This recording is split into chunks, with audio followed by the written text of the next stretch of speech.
Very tough. Your psyche is part Well, of the we're challenge. being joined by the head Department of Neuropsychiatry, University of Port Harcourt Teaching Hospital, Dr. Kennedy Nkwobu, joining us on the show this morning. Good to have you to talk about this very troubling development. Good morning. Suicide. Good morning to you. You know, one of the respondents, an expert herself, did talk about the issue of how, you know, stressors, social stressors that just come at a person. And experts like yourself have said this is a permanent solution to a temporary problem. So how do you help a person who is going through a rough patch in their lives, who thinks, you know, it is totally hopeless, there is no light at the end of any tunnel? As a matter of fact, there is no tunnel anywhere. How do you handle this situation? Thank you very much. Thank you for having me on your program. Yeah, it is actually very correct that there is no other time than now to talk about issues of mental health, especially when it has to do with what we are passing through in Nigeria now. It's also important to mention that mental illnesses have accounted for more than half of suicide cases. Before, it was other situations, environmental factors were also being considered. But because of the rapidly rising rate of mental disorders in our society, it's clear now that they constitute more than half of cases of suicide and suicide attempt. Now, straight to your question, how could somebody who thinks that he or she has gotten to the end of the road will be helped? It's important to create awareness. Many people don't know that the experiences they are passing through indicate some form of disordered psyche within them. That's talking about mental illnesses. And so because they don't know, they quickly feel that they have come to the end of the tunnel of their problem. They feel that the world has collapsed upon them. All right, Dr. Nkwobu. There's no other way to get solution about their problem. All so right. What they think about is to get the easiest way out, which is death. Okay. Dr. Nkwobu, talk to us about the rate of people coming for psychiatric or mental check. Do people come for all of those evaluations? Yes, people come. The way it was 10 years, a decade ago, is quite different from what it is now, because the awareness is gradually being beefed up, it's increasing. Before now, people, because of high level of stigma, people who are mentally ill, even though they are told, they don't even see the reason to come to hospital because of stigma.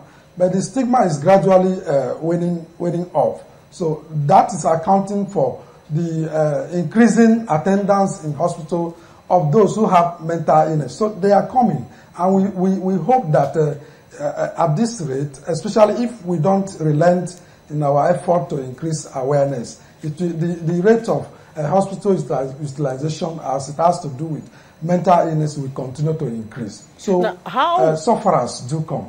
How more complicated is it, you know, when attempted suicide is criminalized in this part of the world? In Nigeria, it is a crime to attempt to commit suicide, at least for those who don't succeed in, you know, carrying it out all the way. Do you think the punitive, rather than the correctional or rehabilitating system, you know, would solve this problem?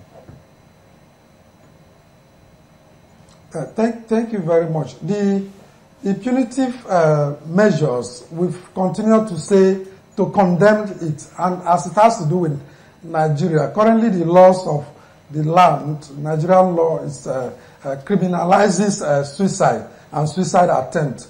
And we are making concerted effort with we in the mental health field to ask the National Assembly and the Nigerian government to consider passing the mental health bill. In the mental health bill, we have advanced cases that those who commit suicide or even attempt to commit suicide are probably and most likely passing through one form of mental illness or the other. And there is no sense in criminalizing such a person and then probably sentencing such an individual for any form of duration of imprisonment, who is very most likely passing through one form of mental illness or the other. So we are saying that that law should be revisited. In fact, it is actually the reason why suicide is underreported in our country. In other countries, the Asian countries, particularly, and other like Denmark, Germany, Hungary, that is tagged as high suicide bed. Their laws are not as stringent as it is. It's a bit liberalized. So they see those who commit suicide as giving them opportunity for treatment because they believe that they may be having one form of illness or the other. It is not like that here. Because of that, suicide is underreported.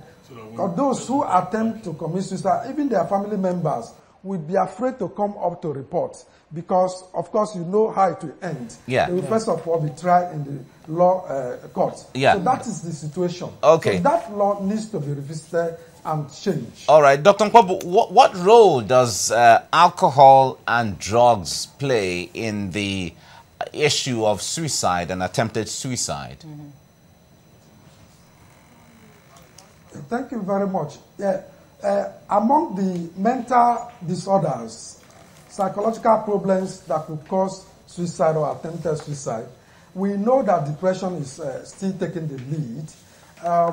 It's taking the lead of cases of suicide that could arise from mental disorders. Depression accounts for almost about 60 to 70%.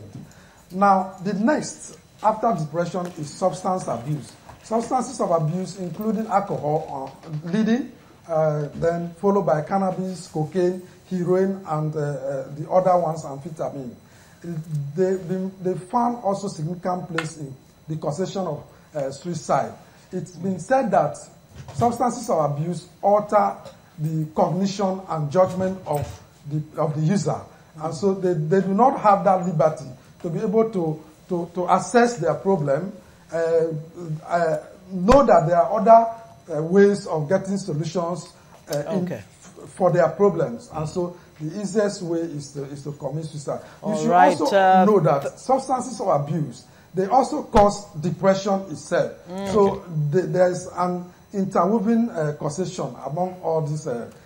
After that, you now talk about other mental illnesses like we'll have to leave it there. Bipolar affective disorder. Thank you very much. Dr. Kennedy Nkwobu is the acting head, Department of Neuropsychiatry, Uniport. Thank you so much for joining us this morning, talking about the increasing, rate of suicide in Nigeria. And of course, there's cyberbullying too, which is a major factor. A lot of young people are, taking their own lives because of because cyberbullying. when you ask the questions, those days when we hear of suicide are people who have so much responsibility and so much obligation and all of that. But now you see students who don't even have any responsibility, no obligation in life, you commit suicide.